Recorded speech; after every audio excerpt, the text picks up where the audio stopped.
இப்போ ஜோசப் விஜய் ஆட்சியில் இந்த மாதிரி கோயில் சொத்துக்கள், அதுவும் இப்போ இருக்கிற அறநிலையத்துறை அமைச்சர் ஏற்கனவே திரு சேகர்பாபு அவர்கள் கடந்த கால அறநிலையத்துறை அமைச்சராக இருந்தபோது கோவில் சொத்துக்களில் கார் பார்க்கிங் அமைத்தது, இந்த விஷயங்களை எல்லாம் ரத்து பண்ணார். அதுக்கப்புறம் அது சம்பந்தமான விசாரணைக்கெல்லாம் உத்தரவிட்டிருக்கிறாரு. திமுக ஆட்சி காலத்தில் போட்ட டெண்டர்கள் ஏறத்தாழ 500க்கும் மேற்பட்ட கட்டிடங்கள் அறநிலையத்துறை நிலங்களில் கட்டப்படுவதையெல்லாம் அவர் நிறுத்தி வச்சிருக்காரு. அதெல்லாம் நம்ம வரவேற்கக்கூடிய நடவடிக்கை தான். கோவில் சொத்துக்களை பாதுகாக்க வேண்டும். டிஆர் ரமேஷ் அவர்கள், இது கோயில் நிலம், ஏறத்தாழ 25,000 கோடி மதிப்பு, இன்றைய மதிப்பு இருக்கும். அப்படி அந்த கோயில் சாமி பேரில் இருக்கிற நிலத்தை இப்படி பத்திரப்பதிவு செய்வதற்கு அனுமதி கொடுத்தது என்பது இந்த கம்யூனிஸ்ட்டு, டிஎம்கே, டிகே இவங்கெல்லாம் என்னன்னா எப்பவுமே அவங்களுக்கு இந்த கோயில் நிலத்து மேலே ஒரு கண், அதை எப்படியாவது அபகரிச்சிடணும் அப்படின்னு. ஏன்னா தேர்தல் வாக்குறுதியிலேயே அவங்க என்ன சொல்கிறாங்கன்னா, நாங்கள் ஆட்சிக்கு வந்துட்டோம்னா கோயில் நிலங்கள், கோயிலுடைய அந்த கடைகள் இதெல்லாம் அவங்களுக்கே சொந்தம். கோயில் சொத்துக்கள் மீட்கப்பட்டு கோயில் இடத்துல ஒப்படைக்கப்படாது. கோயில் சொத்துக்கள் மீட்கப்பட்டு ஆக்கிரமிப்பாளர்களிடமே கொடுக்கப்படும். இது என்னது? சர்ச்சு சொத்துக்கள் மீட்கப்பட்டு அவங்க கிறிஸ்தவ நிறுவனங்களிடம் ஒப்படைக்கப்படும். ஆனால் கோயில் சொத்துக்கள் மட்டும் அது நாங்கள் ஏழைகளுக்கு கொடுத்துருவோம், அது மாதிரி ஏதோ அவங்கெல்லாம் சொல்லிக்கிட்டு இருக்காங்க. அது சட்டப்படியும் தவறானது. வீரமணிக்கு போய் கருப்பு சட்டை போட்டு போகிறாரு. இது சொல்லி வச்சு செஞ்ச மாதிரி இருக்குது. இவங்கயோ ரயில் நிலையத்தில் சந்திக்கிறதா சொல்கிறாங்க. பாருங்கள், ரயில் நிலையத்தில் அவர் கருப்பு சட்டை போட்டு வரும்போது இவரும் அதே நேரத்துக்கு கருப்பு சட்டை போட்டிருக்கிறாரு. இதெல்லாம் சும்மா தேர்தலுக்காக. இது மாதிரி இந்த வீரமணி என்னமோ ஒரு பெரிய ராஜகுரு மாதிரியும். இந்த வீரமணி அவர்கள், இவர் ஒரு பிராமணர், இவர் அறநிலையத்துறை அமைச்சராக நியமிக்கப்பட்டது தவறு. அது மட்டுமல்ல, அறநிலையத்துறை செயலாளராக ஒரு பிராமண பெண்மணியை நியமிச்சிருக்கிறாங்க. ஜோசப் விஜய் அரசாங்கம் பிராமணர் கையில் அறநிலையத்துறையை கொடுக்குது அப்படின்னு விமர்சனம் பண்ண உடனே ஜோசப் விஜய் பயன்படுத்தார்.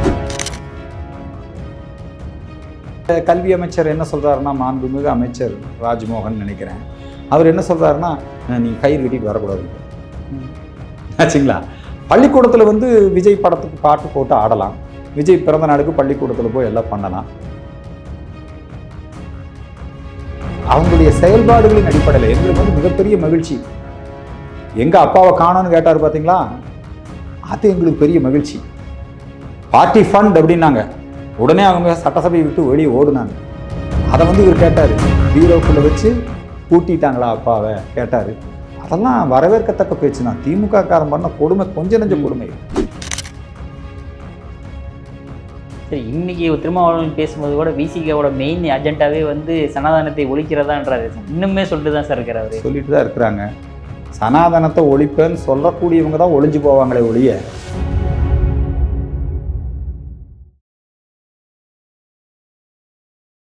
இளையபரத நேயர்களுக்கு வணக்கம். இன்றைக்கி நம்ம நேர்காணலில் நம்ம சிறப்பு விருந்தினர் இந்து மக்கள் கட்சியின் தலைவர் அர்ஜுன் சம்பத் சார் அவர்கள் தான். சார் வணக்கம் சார்.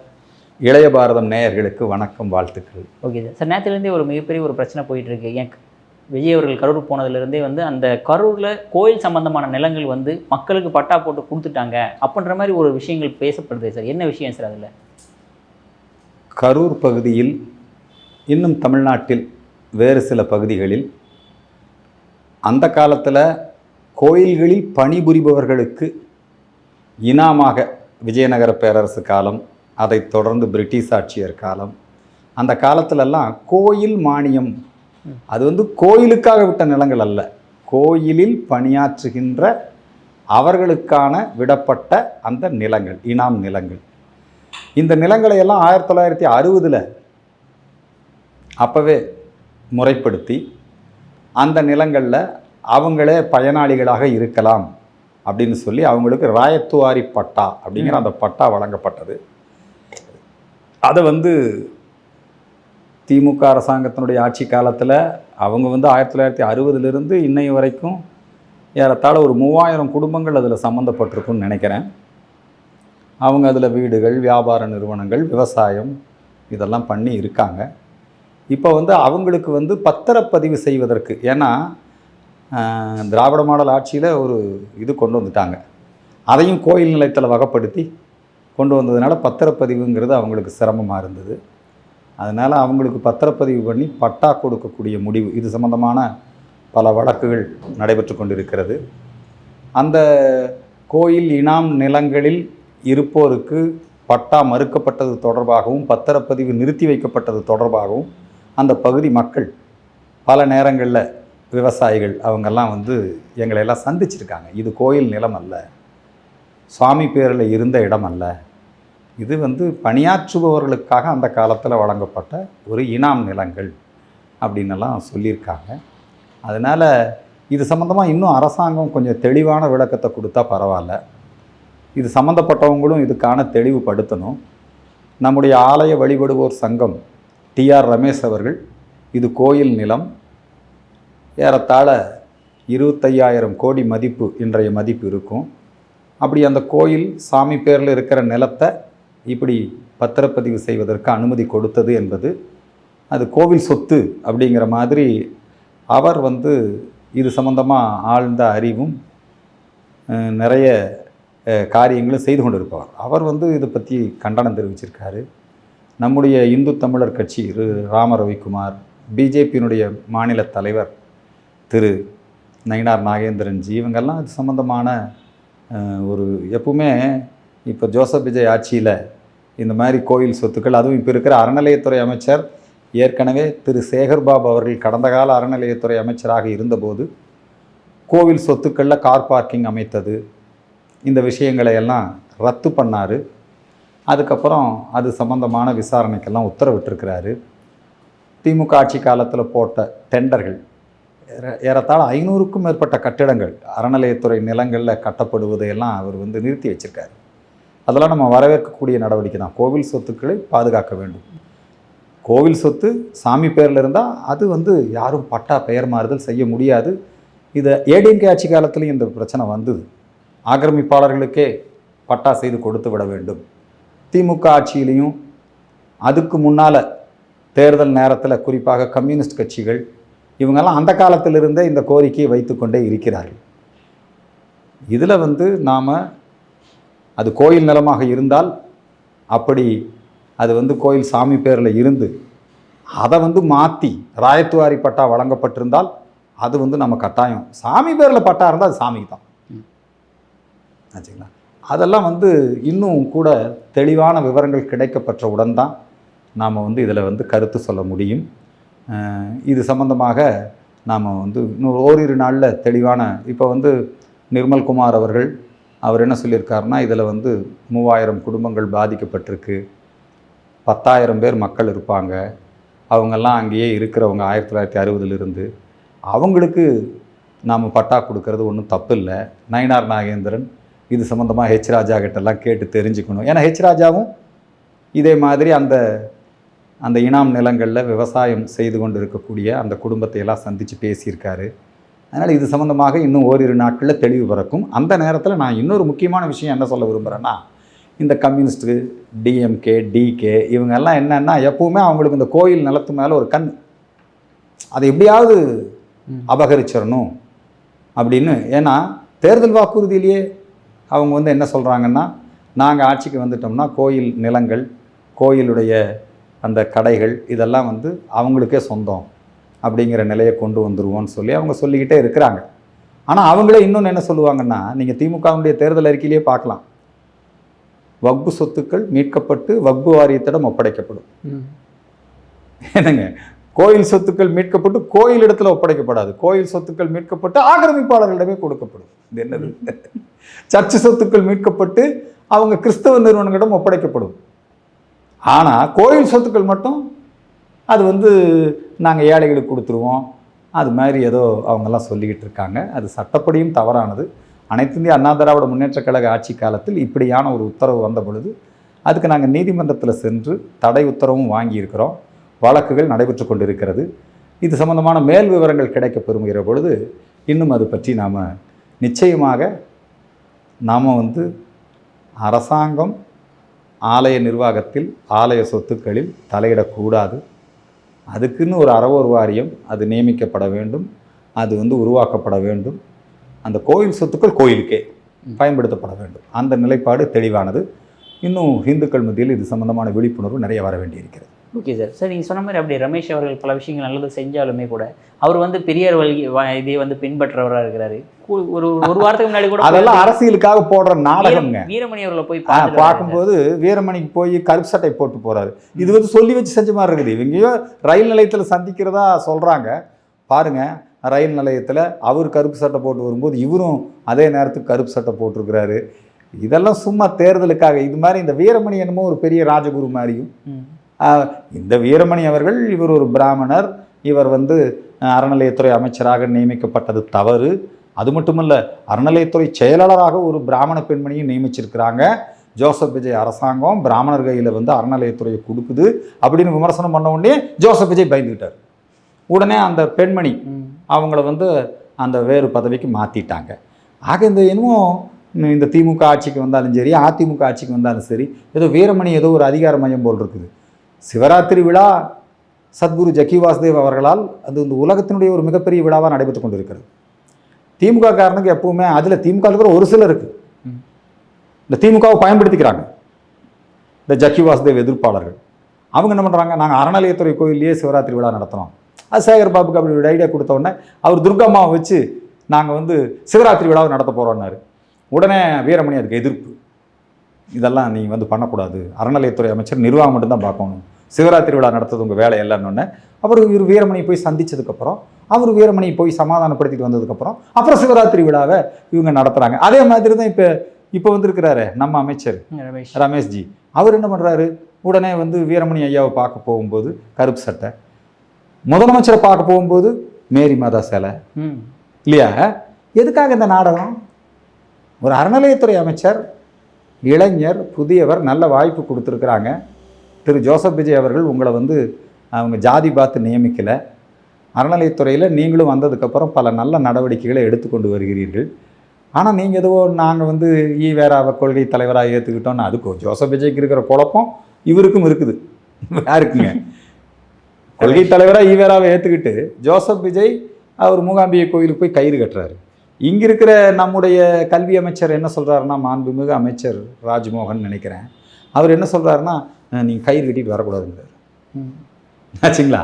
பள்ளிக்கூடத்தில் வந்து விஜய் படத்துக்கு பாட்டு போட்டு ஆடலாம், விஜய் பிறந்த நாளுக்கு பள்ளிக்கூடத்தில் போய் எல்லாம் பண்ணலாம்.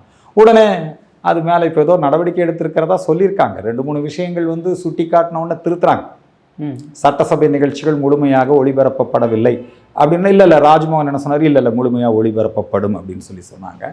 அது மாதிரி 1-2 விஷயங்கள் அவங்க வந்து சில மாற்றிக்கவும் இருக்காங்க. அவங்க ஒரு இப்போ வந்து இன்னும் அவங்க வந்து அந்த அந்த ஆர்டருக்கு வரல. அவங்க வீரமணி ஏதாவது சொல்லிடுவாரோ, வன்னியரசு ஏதாவது சொல்லிடுவாரோ, வன்னியரசுக்கு பயப்படுறாங்க. வன்னியரசு வந்து இந்த முஸ்லீம் குண்டு வெடிப்பு கைதிகள் எல்லாம் விடுதலை பண்ணணுங்க. ஆச்சுங்களா? திருமாவளவன் என்னங்கிறாரு, நாங்கள் இன்னும் திமுக கூட்டணியில் நீடிக்கிறோங்கிறாரு. இல்லை அவங்க தான் அறிவிச்சிட்டாங்கங்கிறாரு. இல்லைங்களா?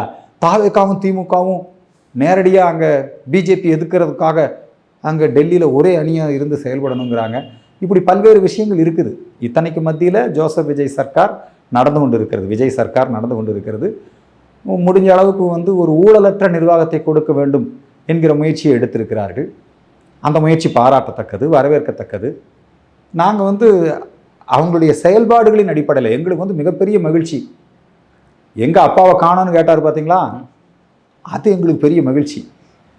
பார்ட்டி ஃபண்ட் அப்படின்னாங்க, உடனே அவங்க சட்டசபையை விட்டு வெளியே ஓடுனாங்க. அதை வந்து இவர் கேட்டார், பீரோக்குள்ளே வச்சு பூட்டிட்டாங்களா அப்பாவை கேட்டார். அதெல்லாம் வரவேற்கத்தக்க பேச்சு தான். திமுக காரம் பண்ண கொடுமை கொஞ்சம் நெஞ்ச கொடுமை இல்லை. இப்போ அதே நேரத்தில் நாங்கள் வந்து ஒரு அரசு வேலை வாய்ப்பை வந்து அந்த பலியான 41 கரூர் கூட்ட நெரிசலில் பலியானவங்களுக்கு அரசு வேலைவாய்ப்பு கொடுப்பது என்பது ஒரு நல்ல ஒரு முன்மாதிரி கிடையாது. அரசு வேலைவாய்ப்புங்கிறது அது வந்து எத்தனையோ பேர் காத்துக்கிட்டு இருக்காங்க, எவ்வளவோ பேர் அதுக்காக படித்து எக்ஸாம் எழுதியெல்லாம் இருக்காங்க. அவங்களுக்கெல்லாம் நீங்கள் உங்கள் கட்சியில் கொடுங்க, அவங்களுக்கு நல்ல வாய்ப்பு கொடுங்க, நிறைய உதவி பண்ணுங்க. இப்போ இவங்களுக்கெல்லாம் உதவி பண்ணுறாங்கல்ல. கடந்த 30 ஆண்டுகளில் 150 பேர் கொல்லப்பட்டிருக்காங்க இந்து இளைஞர்கள், முஸ்லீம் பயங்கரவாதிகளால். ஆடிட்டர் ரமேஷ், வீர கணேஷ், நாகை தங்கமுத்து கிருஷ்ணனுடைய மனைவி பார்சல் குண்டு வெடிப்பில் கொல்லப்பட்டவங்க, கோயம்புத்தூர் குண்டு வெடிப்பில் கொல்லப்பட்டிருக்கிறாங்க மக்கள். அவங்களுக்கெல்லாம் என்ன அரசு வேலை கொடுத்தீங்களா? இழப்பீடு கொடுத்தீங்களா? இந்துக்கள் இப்படி கொல்லப்பட்டிருக்கிறார்கள், பாதிக்கப்பட்டிருக்கிறார்கள்.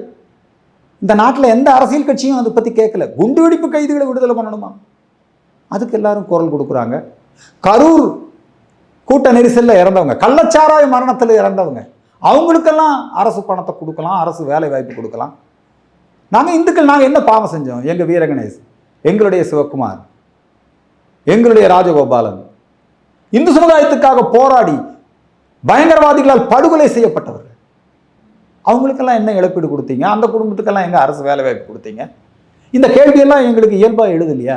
இப்போ சொல்கிறீங்கல்ல, கோயில் நிலம் அது வந்து அங்கே குடியிருக்கிறவங்களுக்கு பட்டா கொடுக்குறீங்கல்ல, ஏன் நம்முடைய இந்து சமயத்தை சார்ந்த அந்த கோயில்களுடைய நிலங்களில், அந்த கோயிலுடைய வருமானத்தில் ஏன் இந்து சமய பிரச்சாரம் செய்யக்கூடாது? இந்து சமயத்தில் இருக்கிற ஏழை மாணவர்கள் எல்லாம் தத்தெடுத்து ஏன் கோயில் நிதியில் படிக்க வைக்கக்கூடாது? இந்து சமய பிரச்சாரம், இப்போ சர்ச்சு நிர்வாகத்தில் அந்த வருமானத்தில் கிறிஸ்துவ பிரச்சாரம் நடக்குது, இஸ்லாமிய மதரசா பள்ளிகள் இருக்குது இல்லைங்களா? முஸ்லீம்களுக்கு மதரசா கல்வி, கிறிஸ்தவர்களுக்கு பைபிள் கல்வி, இந்துக்களுக்கு எங்கே சமய கல்வி எங்கே இருக்குது? இப்போ வந்து அர்த்தமுள்ள இந்து மதம், ஐயா கண்ணதாசன் அவருடைய 100ஆண்டு விழா நடைபெற்று கொண்டு இருக்கிறது. இந்த அர்த்தமுள்ள இந்து மதம் எல்லா கோயில்களையும் இலவசமாக கொடுக்கலாமில்ல? எங்கே போனாலும் இப்போ சபாநாயகர் வந்து எந்திரிச்சு பைபிள் படிக்கிறார், நான் ரொம்ப பாராட்டுறேன். சபாநாயகர் ரொம்ப நல்லவர், அவர் மத போதகராக இருந்ததை வெளிப்படையாக சொல்கிறார். அவர் நான் பைபிள் பிரச்சாரம் பண்ண ஒத்துக்கிறார். அவங்கெல்லாம் சேர்ந்து சபாநாயகருக்கும் வன்னியரசு அவர்களுக்கும் பாராட்டு விழா நடத்துகிறாங்க கிறிஸ்தவர்கள். அதில் வந்து அவங்க என்ன சொல்கிறாங்க? சனாதனத்தை ஒழிப்போங்கிறாங்க. சரி, இன்னைக்கு திருமாவளவன் பேசும்போது கூட விசிகாவோட மெயின் அஜெண்டாவே வந்து சனாதனத்தை ஒழிக்கிறதான்றாரு சார். இன்னுமே சொல்லிட்டு தான் சார் இருக்கிறார், அவர் சொல்லிட்டு தான் இருக்கிறாங்க. சனாதனத்தை ஒழிப்பேன்னு சொல்லக்கூடியவங்க தான் ஒழிஞ்சு போவாங்களே ஒழிய சனாதனத்தை ஒழிப்பேன், ஏன்னா இது ஈஸி டார்கெட். இப்போ அவர் எந்திரிச்சு பிரைஸ் த லார்ட் அப்படிங்கிறார் கரூரில், அஸ்ஸலாமு அலைக்கும்ங்கிறார் இல்லைங்களா? இந்துக்களுக்கு அப்படின்னு சொன்ன உடனே பிறப்புக்கும் எல்லா உயிருக்கும், பிறப்புக்கும் எல்லா உயிருக்கும்ங்கிறது நல்லது. திருக்குறள் அதில் 2வது வரியை சொல்லுங்கள், சிறப்போவா செய்தொழில் வேற்றுமையான். அப்படியே பகவத்கீதை டிரான்ஸ்லேஷன், சதுர்வர்ணம் மைய சிஸ்டம் குணக்கர்ம விபாகசக, அதோட டிரான்ஸ்லேஷன் தான் இந்த திருக்குறள். நீங்கள் அங்கே பிரைஸ் த லார்டுங்கிறீங்க, அதாவது கடவுளுக்கு வணக்கம், எல்லா புகழும் இறைவனுக்கே அப்படி சொல்கிறீங்க. இங்கே இவங்களுக்கு அஸ்ஸலாமு அலைக்கும்ங்கிறீங்க. ஏன் எங்களுக்கு ஒரு அரோகரா சொல்லியிருக்கலாம்ல? நீங்கள் வெற்றிவேல் முருகனுக்கு அரோகரா 3ஐயும் சொல்லியிருந்தீங்கன்னா நீங்கள் சரிங்களா? ஏன்னா இந்த முருக பக்தர்களை ஏமாத்திடலாம். பிரைஸ் த லார்ட்னு சொன்னால் ஜோசப் விஜய் மகிழ்ச்சி அடைவார், கிறிஸ்தவர்கள் மகிழ்ச்சி அடைவார்னு இவனே நினச்சிக்கிறான்.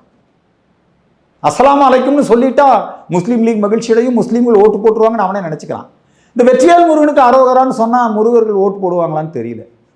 அது ஜோசப் விஜய் கோயிலுக்கு போயிட்டு வந்துட்டா, அடடே அப்பா அவர் மதசார்பற்றவரப்பா, அவர் நம்ம கோயிலுக்கும் வர்றாரப்பா, அவர் மூகாம்பிகை கோயிலுக்கு வந்துட்டாரப்பா.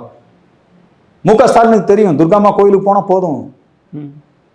என்னங்க, கோயில் கூடாது என்று சொல்லவில்லை, கோயில் கொடியவர்களின் கூடாரம் ஆகக்கூடாது.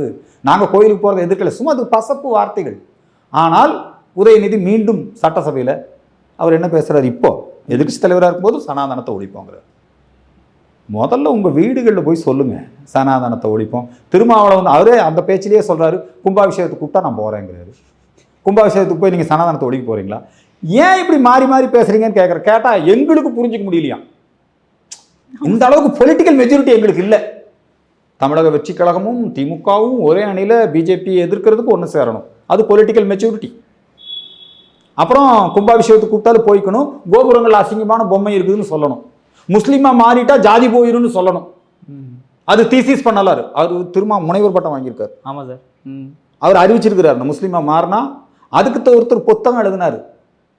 என்னங்க, அதுக்கு ஒரு புத்தகம் எழுதினார், அது என்னமோ ஒரு நல்ல புத்தகம். அது எழுதினவரும் எனக்கு நல்ல நண்பர் தான். இஸ்லாத்தில் எந்த அளவுக்கு ஜாதிகள் இருக்குது அப்படிங்கிறது. இப்போ வந்துங்க மதுரை உயர்நீதிமன்றம் மிக தெளிவான ஒரு தீர்ப்பை கொடுத்திருக்கிறது. என்ன தீர்ப்பு கொடுத்துருக்குறாங்க மதுரை உயர்நீதிமன்றம்? ஒருத்தர் முஸ்லீமாக மதம் மாறுறாரு, அவருக்கு எதுக்கு பிசின்னு ஜாதி சான்றிதழ் கொடுக்கணும்? அப்படி கொடுக்க முடியாது. அப்படி கொடுக்கலான்னு திமுக அரசு, திராவிட மாடல் அரசு முஸ்லீம் ஓட்டுக்காக ஒரு உத்தரவு போட்டிருக்குது. அந்த உத்தரவை ரத்து பண்ணிட்டார். அது ஜிஆர் சுவாமிநாதன் பண்ணது மிகப்பெரிய சர்ச்சையாக. அது ஜிஆர் சாமிநாதன் மட்டும் அவர் ஐயரு. அதே ஜிஆர் சாமிநாதன் இதே வாஞ்சிநாதனை ஸ்டெர்லைட் கேஸில் ரிலீஸ் பண்ணிட்டா அப்போ அவர் ஐயர் இல்லை.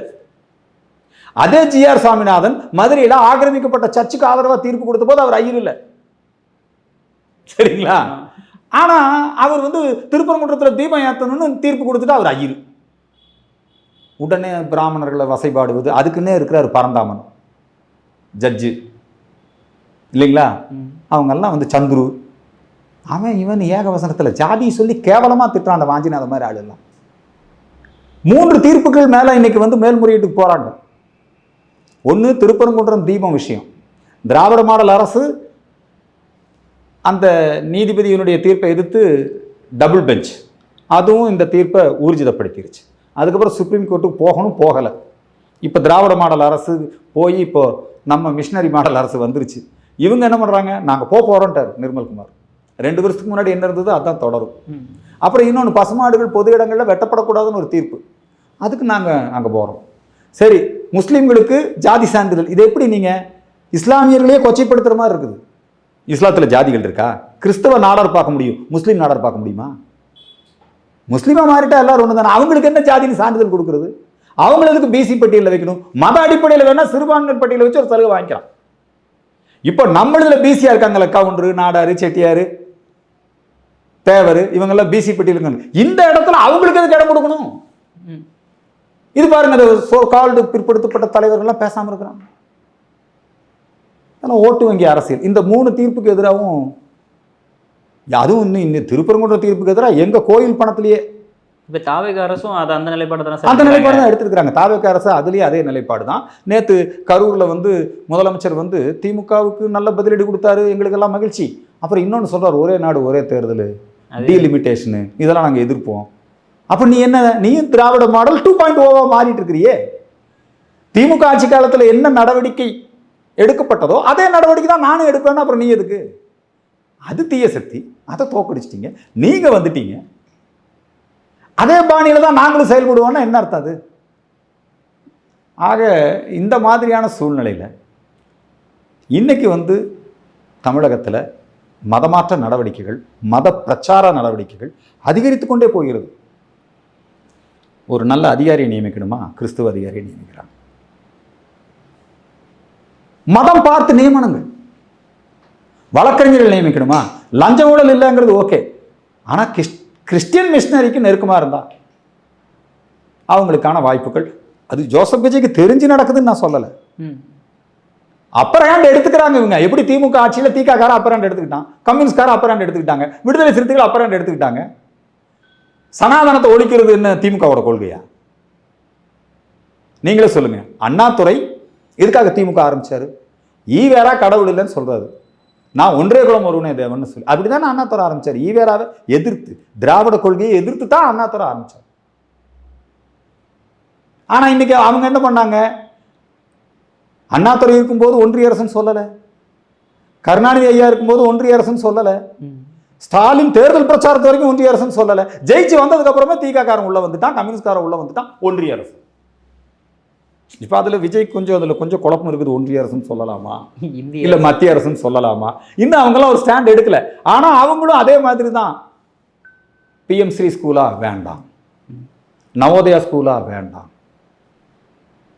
பிஎம் ஸ்ரீ ஸ்கூல்ல குழந்தைகளுக்கு 1000 ரூபாய் அவங்க வங்கி கணக்கில் வரவு வைக்கப்படுகிறது. கல்வி இலவசம், சீருடை இலவசம், காலை உணவு இலவசம். பிஎம் ஸ்ரீ ஸ்கூல்ல தரமான கல்வி, நீங்கள் விரும்பும் மொழியை படிக்கக்கூடிய மும்மொழி கல்வி. இந்தி திணிப்பு இல்லை, விரும்பும் மொழியை படிக்கலாம். தாய்மொழி கட்டாயம், தமிழ் கட்டாயம், தமிழை தான் திணிக்கிறாங்க. நவோதயா ஸ்கூல் ராஜீவ்காந்தி ஆரம்பிச்சது. பக்கத்தில் இருக்கிற கேரள மாநில முதலமைச்சர் சதீசன் இப்பதான் ஜெயிச்சு வந்திருக்கிறாரு, கம்யூனிஸ்ட தோக்கடிச்சிருக்கிறாரு. அந்த சதீசன் பிஎம் ஸ்ரீ ஸ்கூலை ஏத்துக்கிறாரு. இங்க கூட்டணியில் இருக்கிறான், கூட்டணியை ஆதரிக்கிறான் அந்த கம்யூனிஸ்ட்காரன். ஆனா இங்க பிஎம் ஸ்ரீ ஸ்கூல் வேண்டாம். அப்ப இது திராவிட மாடல் 2.0வா, இல்லை உங்களுக்குன்னு என்ன தனித்தன்மை வச்சிருக்கீங்க, நீங்க என்ன மாடல் வச்சிருக்கீங்க? இன்னும் அதெல்லாம் தெளிவாகலை. லஞ்ச ஊழல் ஒழிப்பு ரைட்டு, பாராட்டுறோம், வரவேற்கிறோம். ஏவா வேலுவை கைது செய்ய முயற்சி பண்றீங்க, பாராட்டுறோம், வரவேற்கிறோம். ரோடே போடாம, ரோடு போட்டதா கணக்கு எழுதியிருக்கிறாரு.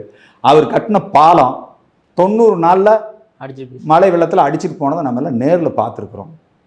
புரியுதுங்களா? அதே மாதிரி தான் செந்தில் பாலாஜி ஊழல் பேர் வழி எல்லாருக்கும் தெரியும். அவர் இப்போ போய் பெயில் வாங்கிட்டாரு செந்தில் பாலாஜி. என்னங்க இது மாதிரி இப்போ எல்லாம் பூந்தா வெளிநாட்டிலலாம் போய் அட்மிட் ஆகிறாங்க. அதை பற்றியெல்லாம் நிறைய பேசுகிறாரு. ஊழல் ஒழிப்பு நடவடிக்கையில் நாங்கள் வந்து முழுமையாக ஆதரிக்கிறோம்.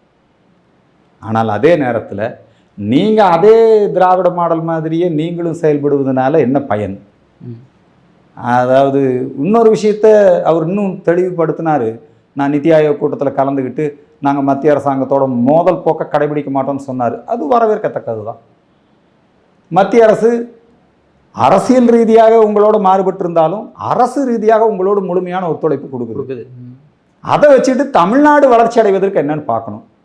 போதைப்பொருள் ஒழிப்பு ஓடுனாங்க, வாழ்த்துக்கள், வரவேற்கிறோம்.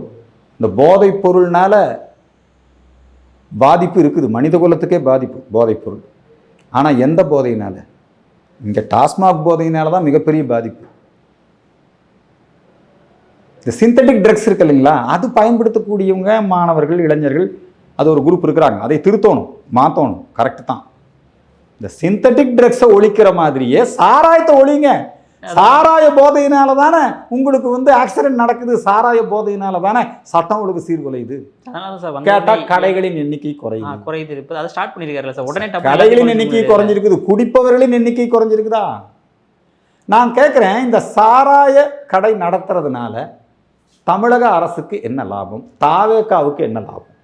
சாராய ஆலை, சாராய உற்பத்தி செய்யக்கூடிய கம்பெனிகள் அதெல்லாம் யாருக்கு சொந்தமானது? பழைய திமுக அதிமுக காரங்களுக்கு சொந்தமானது. அவங்க பினாமிகளோட தான், பேரே சொல்லலாம். டிஆர் பாலு சாராய ஆலை இல்லைங்களா, ஜெகத் ரட்சகன் சாராய ஆலை, கனிமொழி சாராய ஆலை, சசிகலாமா சாராய ஆலை, இதெல்லாம் தெரியும். அவங்களாவது அந்த சாராய பணத்தில் கட்சி நடத்த வேண்டியதாக இருந்தது. சாராய ஆலை அவங்க காட்சி விற்கிறாங்க, அதை டாஸ்மாக் கடையில் அரசு விற்குது. விற்கிறது மூலமாக சில வருமானம் வருது. இந்த வருமானம் இல்லைன்னா கவர்மெண்ட் நடத்த முடியாது, இலவச திட்டங்கள் செயல்படுத்த முடியாதுன்னு சொல்றாங்க. வெக்கமா இல்லை? சாராய வருமானம் இல்லாமல் ஆட்சி நடத்த முடியும்னு பீகார் முதல்வர் நிதிஷ்குமார் செயல்படுத்தி காட்டியிருக்காரு. சாராயம் குடிக்காம மக்களால் இருக்க முடியுங்க. கொரோனா காலத்தில் 40 நாள் சாராயம் குடிக்காம இருந்தானே, ஒன்னால விற்காம இருக்க முடியல. அவனுக்கு விற்கிற காரணம் இருந்தது. ஏடிஎம்கே டிஎம்கே ஆட்சியில் விற்கிற காரணம் இருந்தது. அவங்க வந்து சாராய ஃபேக்ட்ரி வச்சுருந்தாங்க, காய்ச்சினாங்க, அரசு மூலமாக விற்பனை பண்ணாங்க, லாபம் சம்பாதிச்சாங்க, அதில் கட்சி நடத்தினாங்க. என்னவோ இருக்கட்டும். தாவேக்காரங்களுக்கு யாருக்குமே சாராய ஆலை உரிமை இல்லை. விஜய்க்கோ, விஜயுடைய குடும்பத்தாருக்கோ, அல்லது தாவேக்கா கட்சியில் இருக்கிறவங்களோ யாருக்கும் சாராய ஆலை இல்லை. இன்னும் சொல்லப்போனால் விஜய்க்கு நல்லது இல்லைங்களா? அதனால உண்மையிலேயே விஜய் நினைச்சா ஒரு கையெழுத்தில் பீகார் முதலமைச்சர் நிதிஷ்குமார் செஞ்ச மாதிரி இதை வந்து மூட முடியும். போதைப்பொருள் ஒழிப்பு அப்படிங்கிறது எங்கிருந்து துவங்கணும்? இந்த மதுவிலக்கு கொள்கையிலிருந்து தான் துவங்கணும். அந்த மதுவிலக்கு கொள்கையை நீங்கள் திராவிட பாணியவே கடைபிடிக்கிறீங்க. என்ன பாணி? திராவிட பாணி. கள்ளுக்கு தடை. ஏன்னா கள்ளுக்கடை திறந்தா, கள்ளு குடிச்சா அது வந்து 4 விவசாயிகளுக்கு வருமானம் போகும் இல்லைங்களா? அதுவும் கிடைக்கக்கூடாதுன்னு திராவிட மாடல். நீங்கள் வந்து ஜோசப் விஜய் மாடல் வந்து நீங்கள் அட்லீஸ்ட் கள்ளுக்கடையாவது திறக்கலாம், இந்த சாராய ஆலைகளை அரசுடைமையாக்கலாம், இல்லைன்னா மொத்தமாக பூர்ண மதுவிலக்கு கொண்டு வரலாம். அதுதான் உண்மையான போதைப் பொருள் ஒழிப்பு நடவடிக்கை. அதைத்தானே நீங்கள் செய்யணும். சார், உங்கள் அற்புதமான கருத்துக்களை இளையவரிடம் பகிர்ந்ததற்கு மிக்க நன்றி சார். நன்றி, வணக்கம்.